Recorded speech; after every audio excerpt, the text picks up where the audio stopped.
Guys, আশা করি আপনারা খুব ভালোই আছেন। আজকে আলোচনা করব আমি ঐশী স্কলারশিপ 2024-25 সেশন আবেদন চালু হলো। এবার কিন্তু একটু আলাদা সিস্টেম, সাথে বায়োমেট্রিক অথেন্টিকেশন দিতে হবে। তোমাদের আবেদন করার সময় যা যা লাগবে: ব্যাংকের account, caste certificate, ration card, Aadhaar card, admission রসিদ।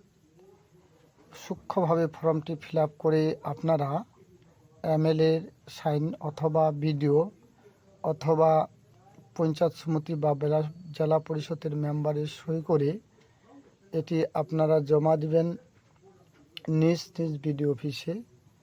যেমন তোমার বিডিও অফিস যেখানে পড়ে সেখানে জমা দিবা, বা তোমার স্কুল যেই বিডিও অফিসের আন্ডারে পড়ে সেখানে জমা দিবা। না হলে স্কুল যদি জমা নেয় তো খুব ভালো, না হলে স্কুলের আন্ডারে যে বিডিও অফিস পড়ে বা যে কলেজের আন্ডারে যে বিডিও অফিস পড়ে সেখানে জমা দিতে হবে। এবং সঙ্গে অরিজিনাল কপি নিয়ে যেতে হবে।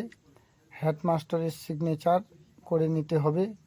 সাথে ইনকাম সার্টিফিকেট দিতে হবে, তোমাদের গ্রাম পঞ্চায়েতের দিলেও হবে, অথবা তোমরা যদি বিডিওর সার্টিফিকেট, ইনকাম সার্টিফিকেট দিতে পারো তাহলেও হবে, অসুবিধা নাই। এই ফর্মটি সূক্ষ্মভাবে পূরণ করে নিজ নিজ বিডিও অফিসে দিবা, মানে যে স্কুলের বিডিও অফিস আন্ডারে পড়ে সেখানে তোমাদেরকে জমা দিতে হবে। তো আজকে আর বেশি কথা না বলে এখানে আমাদের চ্যানেলে আপনারা নতুন হলে আমাদের চ্যানেল লাইক, কমেন্ট, সাবস্ক্রাইব করে আমাদের পাশে থাকুন।